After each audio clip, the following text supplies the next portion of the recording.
നമസ്കാരം രുചിയുടെ ലോകത്തിലേക്ക് എല്ലാവർക്കും ഒരിക്കൽ കൂടെ സ്വാഗതം. അപ്പോൾ ഇന്ന് നമ്മൾ കേർഡ് റൈസ് തൈര് സാദത്തിൻ്റെ റെസിപ്പി ആയിട്ടാണ് വന്നിരിക്കുന്നത്. തൈര് സാദം എന്ന് പറയുമ്പോൾ നമുക്ക് ചൂട് കാലത്ത് ഒരു തണുപ്പ് കിട്ടാൻ വേണ്ടിയിട്ട് നമുക്ക് എളുപ്പം ലഞ്ചിന് ഉണ്ടാക്കാവുന്നതാണ്. അതുപോലെ തന്നെ കുട്ടികൾക്ക് സ്കൂളിലേക്കൊക്കെ ലഞ്ച് ബോക്സിൽ ഈസി ആയിട്ട് ഉണ്ടാക്കി കൊടുത്തു വിടാവുന്നതുമാണ്.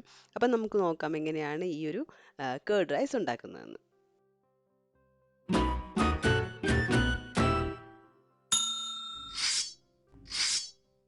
അപ്പോൾ കേർഡ് റൈസ് ഉണ്ടാക്കാനായിട്ടുള്ള മെയിൻ ഇൻഗ്രീഡിയൻ്റ് എന്ന് പറയുമ്പോൾ അറിയാലോ, ചോറ് തന്നെയാണ്, അതായത് കുക്ക്ഡ് റൈസ്. അപ്പം ഞാനിവിടെ പച്ചരിയാണ് എടുത്തിരിക്കുന്നത്. സോനാ മസൂരി എടുക്കാം, പിന്നെ നമ്മളെ സാധാരണ അരിയിൽ വേണമെങ്കിലും ഉണ്ടാക്കാം. ഇതെന്താണെന്ന് വെച്ചാൽ നന്നായിട്ട് വെന്ത് വരണം, നല്ല പോലെ വെന്തോട്ടെ. നമ്മൾ സാധാരണ ചോറ് കഴിക്കുന്നതിനേക്കാളും കുറച്ചും കൂടെ വെന്ത് വരികയാണെങ്കിൽ അത്രയും നല്ലത്. വെന്തിട്ടില്ലെങ്കിൽ നമ്മൾ ഉടച്ചെടുക്കേണ്ടി വരും. അപ്പം ഞാൻ സാധാരണ പച്ചരി തന്നെയാണ് എടുത്തിരിക്കുന്നത്. ഇത് ഉപ്പൊന്നും ഇട്ട് വേവിക്കണ്ട കേട്ടോ. അപ്പോൾ ഇത് ഞാൻ എടുത്തിരിക്കുന്നത് ഒരു അരക്കപ്പ് അരി വേവിച്ചെടുത്തതാണ് ഇത്. പിന്നെ നമുക്ക് വേണ്ടത് പാലാണ്. നല്ല തണുത്ത പാൽ എടുത്തിട്ടുണ്ട്. അത് ഞാൻ അരക്കപ്പ് തിളപ്പിച്ച തിളപ്പിച്ച് തണുത്ത പാലാണ്. അപ്പോൾ അത് ഞാൻ അരക്കപ്പ് എടുത്ത് വെച്ചിട്ടുണ്ട്. ഇനി ഒരു കപ്പ് തൈര്, നല്ല കട്ട തൈര്, പുളിയൊന്നുമില്ലാത്ത തൈര് എടുത്ത് വെച്ചിട്ടുണ്ട്. അപ്പം മൊത്തമായിട്ട് നമുക്ക് തൈരിൽ തന്നെ ചെയ്തെടുക്കാം. അങ്ങനെയാണെങ്കിൽ ഒരു അരക്കപ്പ് കൂടുതൽ തൈര് എടുത്താൽ മതി, പാൽ ഒഴിവാക്കിയിട്ട്. അപ്പോൾ അതെടുത്ത് വെച്ചിട്ടുണ്ട്. പുളി ഉണ്ടാവരുതേ, അത് ശ്രദ്ധിക്കണം. അപ്പോൾ ആദ്യം ചെയ്യാൻ പോകുന്നത് എന്താണെന്ന് വെച്ചാൽ നമ്മൾ ഉപ്പ് നമ്മൾ കുക്ക്ഡ് റൈസിൽ കുക്ക് ചെയ്യുമ്പോൾ ചേർക്കുന്നില്ല. ആ ഉപ്പ് ആവശ്യത്തിന് എടുത്തിട്ട് ചോറിലോട്ട് ചേർത്ത് കൊടുക്കുക. എന്നിട്ട് നന്നായിട്ട് ചോറൊന്ന് ഉടച്ചെടുക്കണം. തവി വെച്ചിട്ട് നല്ലപോലെ ഉടച്ചെടുക്കുക. അപ്പോൾ നല്ല വെന്ത ചോറാണെങ്കിൽ അത്ര വിഷമമൊന്നുമില്ല, പെട്ടെന്ന് തന്നെ നമുക്ക് ഉടച്ചെടുക്കാൻ പറ്റും. നല്ലപോലെ മിക്സ് ചെയ്യുക. ഉപ്പ് അതുപോലെ തന്നെ എല്ലാ ഭാഗത്തും പിടിക്കണം, അതുപോലെ മിക്സ് ചെയ്യാം. പിന്നെ ഇതിലേക്ക് നമ്മൾ ആദ്യം ചേർക്കുന്നത് പാലാണ്. അപ്പോൾ പാല് ചേർത്ത് കഴിഞ്ഞിട്ട് അതൊന്നുകൂടെ നന്നായിട്ട് മിക്സ് ചെയ്യാം.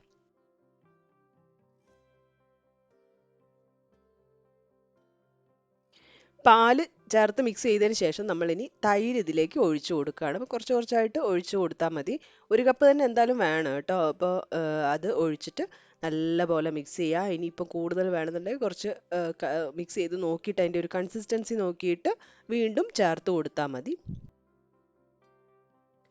ഈ ഒരു കൺസിസ്റ്റൻസിയിലാണ് വേണ്ടത്. ഇത് കാണുമ്പോൾ അയ്യോ ഇത് ഇങ്ങനെ വെള്ളം പോലെയാണല്ലോ എന്നൊക്കെ തോന്നും. കുറച്ച് കഴിയുമ്പോൾ ആ തൈരൊക്കെ അതിലിങ്ങനെ പിടിച്ചു വരും. അപ്പോൾ ഇങ്ങനെ മിക്സ് ആക്കിയതിന് ശേഷം ഇതിലേക്ക് മല്ലിയിലയും അതുപോലെ തന്നെ ഒരു 3 ചെറിയ പച്ചമുളക് അരിഞ്ഞിട്ടതും കൂടെ ചേർത്തിട്ട് നല്ലപോലെ മിക്സ് ചെയ്യാം. എന്നിട്ട് ഇത് ഇവിടെ വെക്കട്ടെ. അത് കഴിഞ്ഞിട്ട് നമുക്കൊന്ന് താളിച്ച് ചേർക്കണം. അതിനെന്തൊക്കെയാണ് വേണ്ടതെന്നും കൂടെ നോക്കാം. അപ്പോൾ താളിച്ച് ചേർക്കാൻ വേണ്ടി നമ്മൾ കടുക് എടുക്കുന്നുണ്ട്, ഒരു 1/2 ടീസ്പൂണോളം കടുക്. അതുപോലെ തന്നെ പിന്നെ വേണ്ടത് ജീരകമാണ്. ജീരകം, നല്ല ജീരകം, ചെറിയ ജീരകം ഉണ്ടല്ലോ കറിക്കൊക്കെ ഉപയോഗിക്കുന്നത്, അതും ഒരു 1/2 ടീസ്പൂൺ എടുക്കാം. പിന്നെ നമുക്ക് വേണ്ടത് വറ്റൽമുളക് 4 എണ്ണം, അതുപോലെ ഉഴുന്ന്, കടലപ്പരിപ്പ് 1 ടീസ്പൂൺ, അണ്ടിപ്പരിപ്പ്, മുന്തിരി ആവശ്യത്തിന്, പിന്നെ ഇഞ്ചി വേണം ചെറുതായിട്ട് കൊത്തി അരിഞ്ഞത്, അതുപോലെ തന്നെ കുറച്ച് കറിവേപ്പില. ഇത്രയും സാധനങ്ങളാണ് നമുക്ക് താളിക്കാൻ ആവശ്യമായിട്ടുള്ളത്. അപ്പോൾ താളിക്കാനായിട്ടൊരു പാൻ വെച്ചു. അതിലേക്ക് നമുക്ക് ഓയിൽ ഒഴിച്ചു കൊടുക്കാം.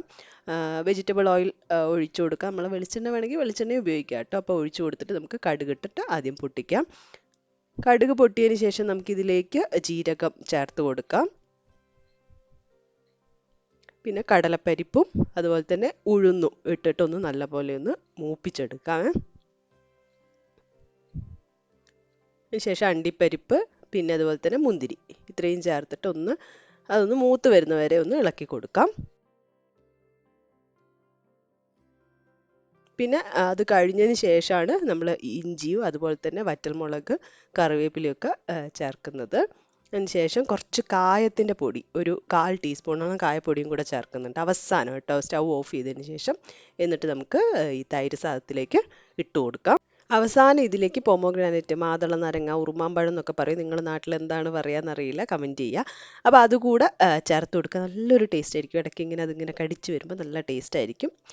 അപ്പോൾ അതും കൂടെ ചേർത്ത് നല്ലപോലെ മിക്സ് ചെയ്ത് കഴിഞ്ഞാൽ നമ്മുടെ തൈര് സാദം റെഡി. അപ്പോൾ എന്ത് ചൂടായാലും ഇതങ്ങ് അകത്ത് ചെന്നാലുണ്ടല്ലോ, നല്ലൊരു സമാധാനമായിരിക്കും. അപ്പോൾ എല്ലാവരും ട്രൈ ചെയ്ത് നോക്കുക കേട്ടോ. കുട്ടികൾക്ക് ലഞ്ച് ബോക്സിലും കൊടുത്തു വിടാൻ പറ്റിയതാണ്. അപ്പോൾ എല്ലാവരും ട്രൈ ചെയ്ത് നിങ്ങളുടെ ഫീഡ്ബാക്കൊക്കെ അറിയിക്കുക. പുതിയൊരു വീഡിയോയിൽ കാണാം. അതുവരെ ബൈ.